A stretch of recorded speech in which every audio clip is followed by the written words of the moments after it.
asalaamaaleykum mbokk internet yi seen football TV ñu naa leen bu baax jeex leen di am mbégte saa su ne defal leen vidéo mbokk yi dañ ñëw rek jox leen actualité bi xamante ne xew na si journée bi lee xam lu si mel ni Sadio Mané lu si mel ni Mamadou Diakhone xam lu si mel ni Ilay Camara donc y a des infos yu am mais tout d'abord damay wax rek yéen ñi xam ne ngeen des si chaîne bi welcome bienvenue abonné leen cliquer leen si cloche boobu ngeen gis vidéo bu ñu dugal ngeen mën ko saraan ba ñu fàttee tamit une vidéo bi c'est très important mbokk yi tey li maa ngi lay espérer laal zone bi nii quoi c'est pour xam donc rendre hommage donc kii di Sadio Mané mi jël trophée donc ak lii di Al Nassr c'était difficile récemment nii ñàkk nañ benn final xam nga c'était difficile encore aussi cette fois-ci donc tey jii moo leen woon yoon dugal bi si centre du corner bu Joao Félix donc si benn tête mu dugal bi après commande dugaloon bi 2-0 ñu jàppoon ne li gënoon a métti def nañ ko après ñooñu am penalty dugal ko mais c'était sans compter sur un Ronaldo bu xamante ne titre bi mën ko woon ñàkk quoi coup franc ñëw dugg def doublé ba pare di jooy quoi pour man Ronaldo c'est un joueur boo xamante ne képp ku nekk jeune joueur da nga war a jàng si Cristiano Ronaldo moo tax y a des joueurs yoo xam ne amaguñu cette mentalité de Cristiano Ronaldo il a pourtant le gars il a tout gagné quoi il a tout gagné mu bu neexoon du fi jooy il a 40 ans il a football mënatul fàtte Ronaldo mais tey jii la gën a xiif moo tax bu ma gisee joueur bu gaaw a doy la daf may jaaxal quoi parce que su ma gisee benn Ronaldo le gars il a tout gagné am nay ballon d'oram dem na benn équipe boo xamante ne ñu tudd Real Madrid marqué fa empreinte dama naa mais voilà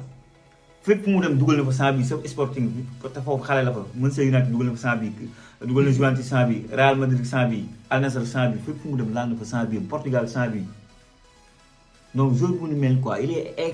exceptionnel quoi exceptionnel mais avant ça je vais applaudir des deux mains kii di Sadio Mané bu muy dem foofu ñu bëri dañoo jàppoon ne c'était la fin de carrière de Sadio Mané kenn dootul déggati Sadio Mané et pourtant Sadio Mané won na la ne ba tey li fi newoon mu ngi fi non seulement Coupe d'Afrique bii dafa pesé nekk le meilleur joueur xam nga nekk di xeex pour jël beneen ballon d'or africain mais du côté de Al Nassr ñu fay xaalis bu weex dal c'est le joueur africain le mieux payé au monde et je pense que li ñu ko jëndee jar na ko quoi li ñu ko jëndee jar na ko et Ronaldo dafa jouer si donc mercato pour ñu andi Sadio Mané. Il a tout fait pour ñu jënd Sadio Mané l'année dernière ñoo ñàkk sens boo xoolee cette année Al Hilal moom ak Benfica c'est les deux ñaari équipes yu xamante ne ils sont invaincus mais autant jëluñu championnat c'est-à-dire Al Hilal était en grande forme donc si suñu fin de saison bi am nañu ay moyens à un moment donné Cristiano Ronaldo kaas nañ parce que dafa gis ne boo faut savoir que au niveau de Arabie Saoudite Al Nassr Al Hilal Ittihad ay donc Al Ahli ñoom ñëpp même ñoom ñëpp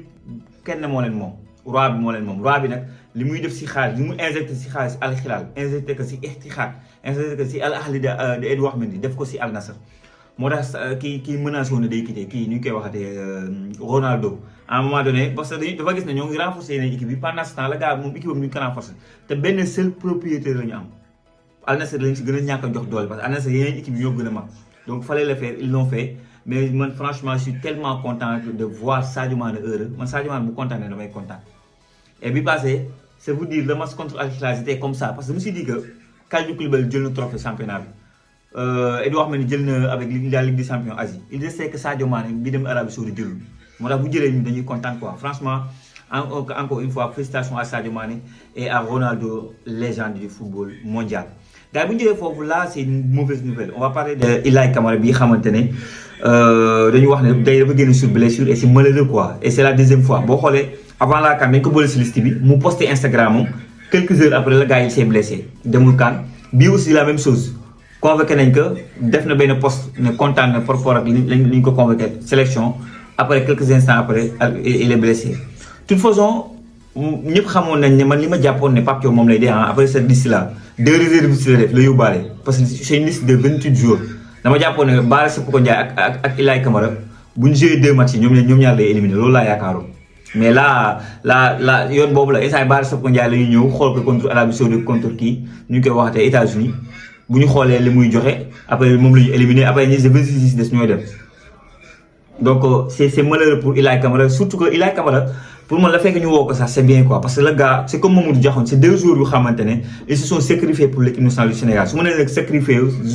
je veux parler que comme Belgique mu ngi ko doon soxla à un moment donné Rudi Garcia boole woon nag si plan mu ne non Sénégal lay joué donc c'est un choix fort quoi malheureusement y a des joueurs comme ça du ñu mës a am seen chance en équipe nationale du Sénégal bu ñu ñëwee tantôt blessé wala du nekk en forme wala yu demee ne Arouna Sangate noonu la mel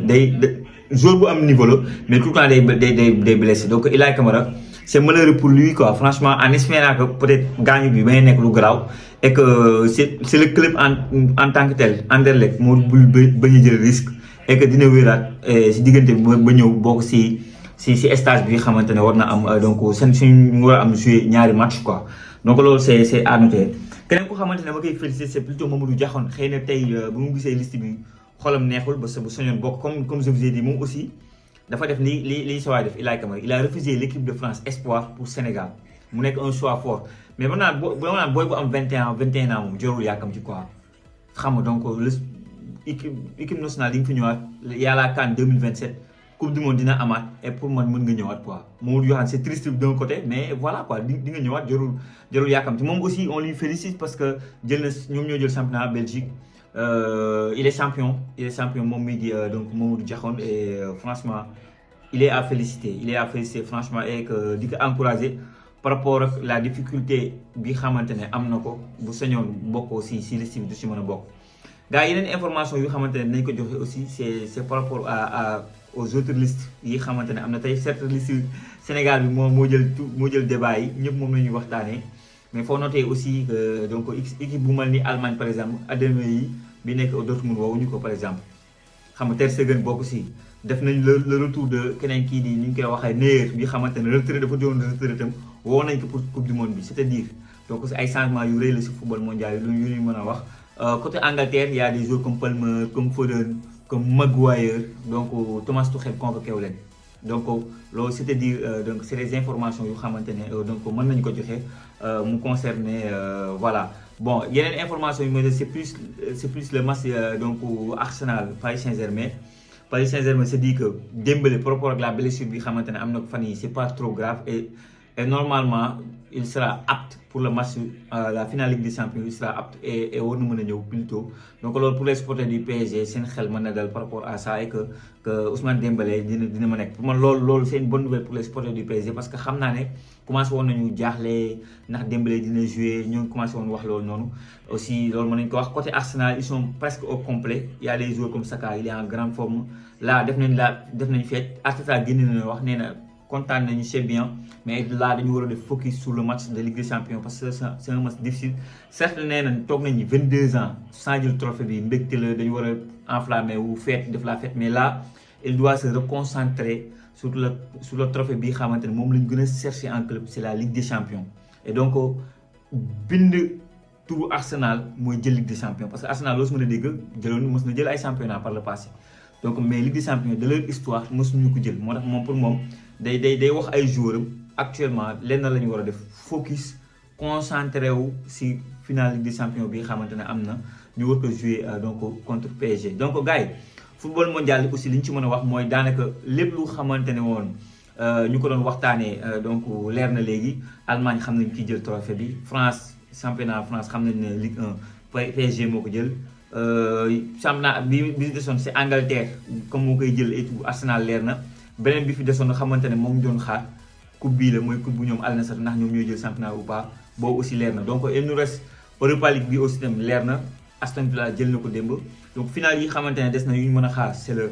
finale bi xamante ne suñu gaynde bi Ismaïla Sarr ak Paris war nañoo daje muy conférence. Donc on va attendre suñu ñaari doomi réew yooyu kan moo koy jël donc que le meilleur sax gañ laay wax. Donc mu reste ñu beneen finale bi finale Ligue des Champions PSG